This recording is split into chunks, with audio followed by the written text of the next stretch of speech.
Hi everyone, thanks for watching this talk. I'm Yuhao Li from Columbia University.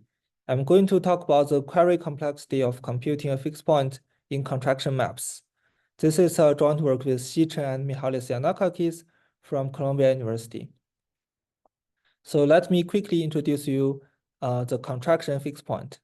We say a map is a 1 minus gamma contraction if the Lipschitz constant is at most 1 minus gamma. Namely, if you take 2 points, the distance between their image is at most a 1 minus gamma fraction of their distance. In particular, in this talk, we will focus on the k cube with respect to the infinity norm distance. So the Banach fixed point theorem in 1922 shows that every contraction map has a unique fixed point. Here, the fixed point just means a point x such that fx equals x. We are interested in the complexity of computing a contraction fixed point in the query model. So in this model, we have a query access to the function f, which just means given any x, the query access will tell you what is fx. And we want to find an epsilon approximate fixed point by as fewer queries as possible. Here, the epsilon approximate fixed point means a point such that fx minus x is at most epsilon. And we say an algorithm is efficient if the number of queries is upper bounded by a polynomial of k log 1 over epsilon and log 1 over gamma. There are two remarks about why we are trying to find epsilon approximate fixed point.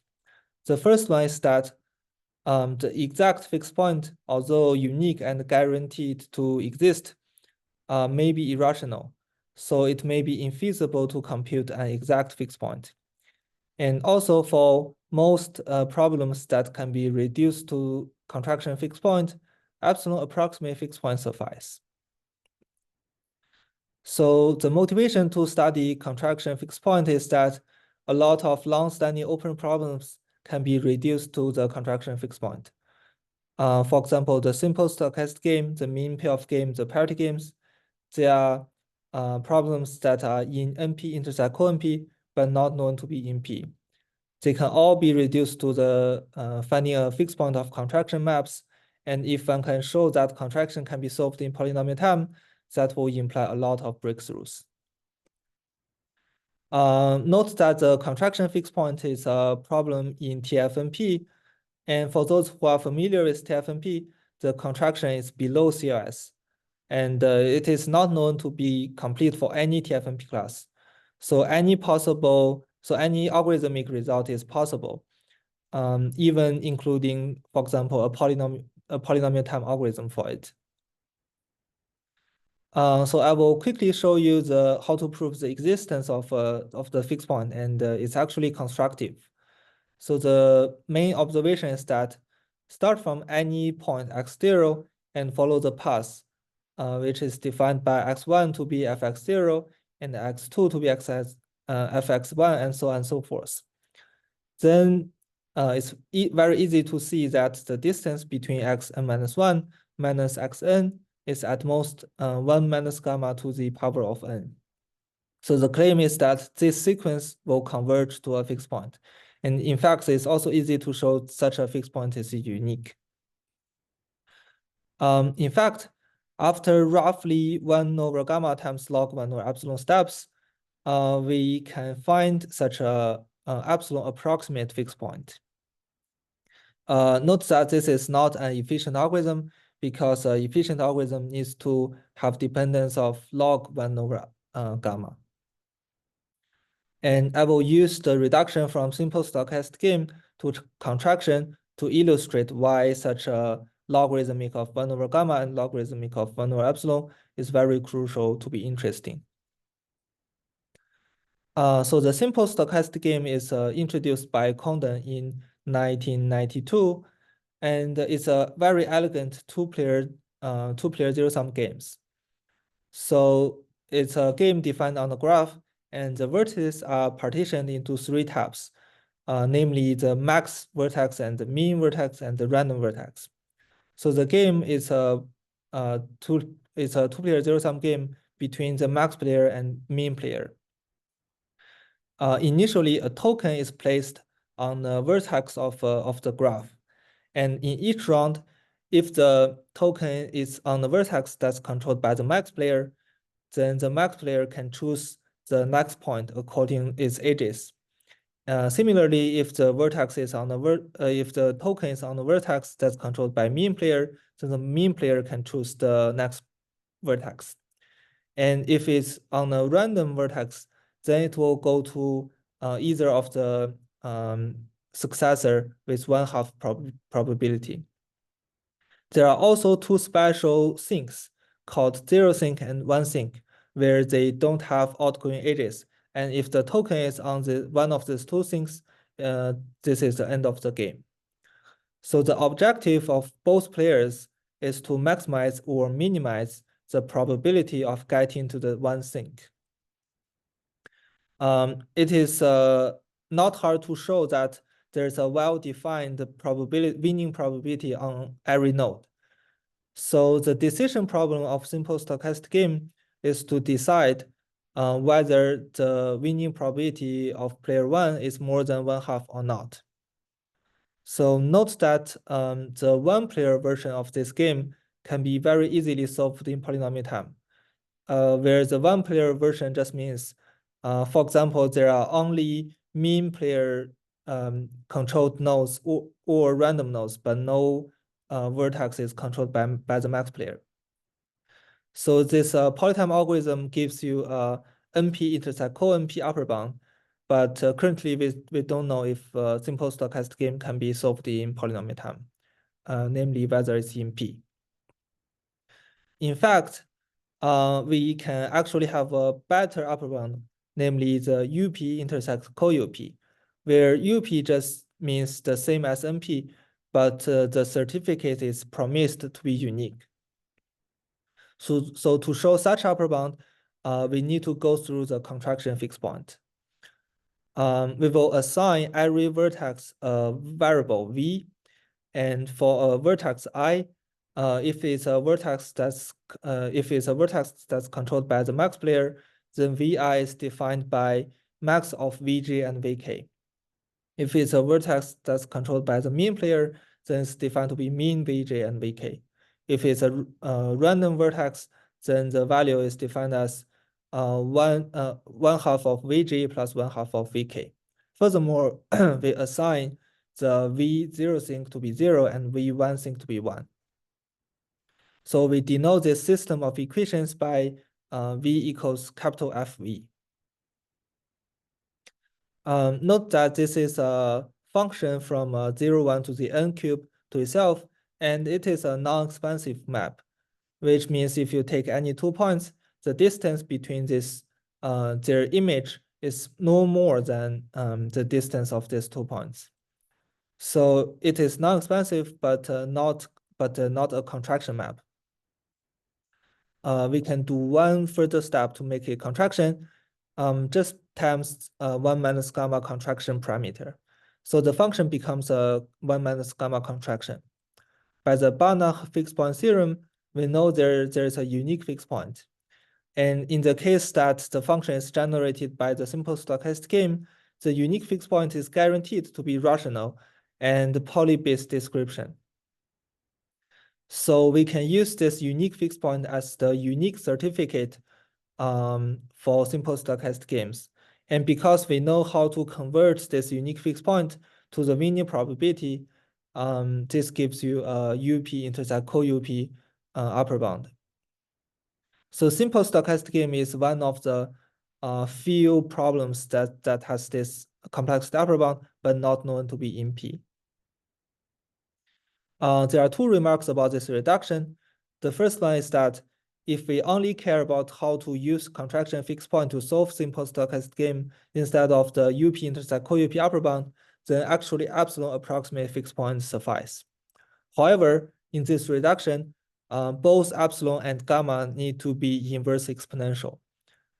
This means if we run the previous path following algorithm, the time complexity will be 1 over gamma times log 1 over epsilon, which is exponential time algorithm, so it's not interesting at all. So we have illustrated the reduction from simple stochastic scheme to contraction, where both parameter needs to be inverse exponential. And the main question is that is there a polytime algorithm to find a contraction fixed point? So we made a progress on this problem where we show a polynomial query algorithm for finding a epsilon approximate fixed point in contraction maps. In particular, the query complexity is just k² times log 1 or epsilon. Recall that in the query model, we have the query access to the function, and we just want to find the approximate fixed point by as fewer queries as possible. However, in our algorithm, given a set of previous queries, we actually need a brute force procedure to determine the next query point, which makes the time complexity very bad. However, we will interpret our result at the very end of this talk. Let me briefly mention some about the techniques. So the first lemma is about the characterization of the unique fixed point after one query. So for example, this is a 2D space, and let's say the first query is the center point. Then we can show that, for example, in this case, the first coordinate goes right, then we can show that all the green points needs to go right by the contraction condition. Simultaneously, because the second coordinate goes up, this will imply that all the blue points will go up. So this means the green points and blue points cannot be fixed point because they moved. So this means by only one query, we can eliminate a half of the search space. So this sounds very good, but it becomes trickier when you go to 3D or higher dimension. A similar statement still holds, namely, if you query for the first point, if you query the center, you can eliminate a half of the search space. But the issue is that the remaining search space will be non-convex. So it's not straightforward to see what is the next query point to make the algorithm make sufficient progress. Fortunately, we can show such a nice point always exists, which we call balanced point. So suppose you are given a grid of points, and you can choose an arbitrary subset of all these grid points. Note that this grid is not a standard grid, but anyway, let's say all these blue points are the points that you chose.